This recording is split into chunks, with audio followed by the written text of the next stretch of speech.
जो भी बच्चे अगर अभी से ठीक 9 महीना में लगेगा जो श्रापित योग, ठीक है। तो इस कंडीशन में संतान जन्म करना बहुत बढ़िया नहीं दिखाई दे रहा है। मैं ये 5-6 साल से प्रेडिक्ट करते करते आ रहा हूँ मेरे चैनल में, क्योंकि उस समय जो बच्चे आएंगे श्रापित बच्चे आएंगे, और श्रापित योग के समय मैं गर्भधारण या बच्चा पैदा करने के लिए मना करूँगा। दूसरा ये है कि शनि में शनि, ये जो कंडीशन यहाँ पर है नेचुरल लेवल पे शनि के समय में जो भी बच्चे आते हैं, ये कहीं ना कहीं 2 कारण के लिए आते हैं। एक तो आपको कष्ट से निकालने के लिए आएंगे, या फिर आपको कष्ट में डालने के लिए आएंगे, ठीक है। दूसरा फिर शनि में बुध, दोनों नपुंसक ग्रह बनते हैं, तो यहाँ भी कोई बहुत बढ़िया रिजल्ट मुझे नहीं दिखता है। तीसरा ये है कि शनि में बुध के बाद शनि में केतु इन करेगा, वो टाइम पीरियड सबसे बेस्ट हो सकता है संतान के लिए, क्योंकि उसका अगर केतु को शांति करा लो और अभी से केतु को सेटअप करके उस टाइम पीरियड को टारगेट दिया जाए तो बेस्ट रहेगा। ये दिख रहा है। ऐसा नहीं। देखिए, ये अगर आपका तो टोटल अभी 3 बेटियां हैं ना, ठीक है। तो अभी जो लास्ट बच्ची अभी तुरंत कितना दिन हुआ, 1.25 महीना के, तो आप कैसे प्लानिंग करोगे कि अभी ये बच्ची ठीक हो? आप देखो, ऐसा है ना महाराज, ये तो आप बोल रहे हो, है कि नहीं? नियति को जो विदित लिखा है, नियति को तो नहीं तोड़ सकते, है कि नहीं? अभी बोलो, अभी आपके इंदौर से 50 साल की एक लड़की, मतलब लड़की बोलो, विधवा बोलो, या क्या है वो, जो भी बोलो, अभी वो शादी करने के लिए कुंडली दिखा रही है, उम्र 50 साल, ठीक है।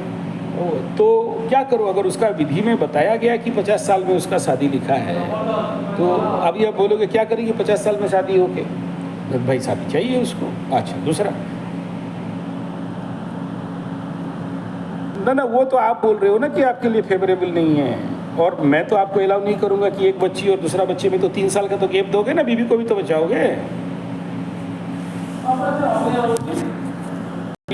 नियति के साथ साथ आपका देखो क्या है, शनि, मैं क्या बोला, जब आदमी का पीरियड ही गलत चल रहा है तो आपको कैसे आपका मनोवांछित फल मिल जाएगा? एक तरफ 7.5 चल रहा है, एक तरफ शनि महादशा चल रहा है, और एक तरफ आपका जो दशानाथ है वो भी मतलब फीमेल हाउस में बैठा हुआ है, और कहीं से भी आपके लिए फेवरेबिलिटी नहीं दिखाई दे रहा है, और तो आप वहाँ से तो आशा नहीं कर सकते। हाँ, लेकिन आपका फेवरेबिलिटी पीरियड आ रहा है, बहुत अच्छा फेवरेबल दिखाई दे रहा है कि नहीं?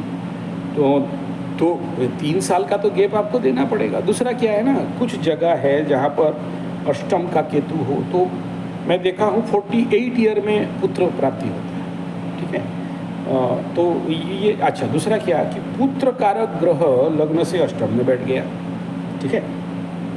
तो पुत्र कारक ग्रह गुरु बृहस्पति जब अष्टम में बैठता है तो पुत्र प्राप्ति में थोड़ा सा कहीं ना कहीं ये डिले नहीं होगा, ऐसा नहीं है, लेकिन वो जो इंटरनल स्ट्रेंथ है ना, जैसे पुत्र कारक मतलब पुम ग्रह मतलब मंगल पुरुष ग्रह, गुरु बृहस्पति पुरुष ग्रह में जाते हैं, ठीक है, सूर्य पुरुष ग्रह में जाते हैं, और ये कहीं ना कहीं से अगर गलत घर में बैठ जाएं तो इनका जो नेचुरल क्षमता ताकत है वो कहीं ना कहीं घटता है, ठीक है।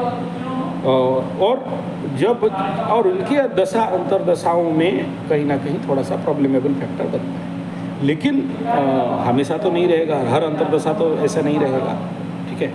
किसी को लेट में होता है। और मैं आप ये बोलोगे कि मेरा बड़ी बेटी शादी का लायक होगी और इस समय मेरा बीवी कैसे बच्चा देगी? अगर आप इस योग को लिखा के लाए हो, मेरे पास ऐसे बहुत से केसेस हैं। मतलब मेरा एक मेड सर्वेंट है, उसका जो बड़ा भाई का उम्र है अभी 70 साल और इस लड़की का उम्र है 30 साल। इमेजिन करो कितना गैप में उसका बाप बच्चा पैदा किया होगा, ठीक है। 70 और 30 साल के अंदर गैप कितना रहता है, तो 50 साल के बाद ये बुढ़ऊ एक और बच्चा पैदा किया है, ठीक है। तो ये भी दुनिया चलता है। तो फिर ऐसा है ना, देखो मैं यहाँ पर कुछ बिंदु आपको बता रहा हूँ। अगर पूरे परिवार में पुत्र प्राप्ति नहीं, मतलब पुत्र का समस्या है, खाली बेटी हैं, तो आप वहाँ पर सबसे इम्पोर्टेंट पार्ट है पितृदोष से अगर पितृदोष कहीं ना कहीं से बिल्डअप हुआ है तो वहाँ पर पुत्र पैदा नहीं होता है, वो वंश वहाँ पर धीरे धीरे पुत्रविहीन होने लगता है। तो पूरे वंश को लेके आपको दो काम करना है, एक तो पितृदोष का शांति और दूसरा पुत्रेष्टि यज्ञ। ठीक है, फिर कोई दशा अंतरदशा हो सब काट कूट के ये चला जाएगा।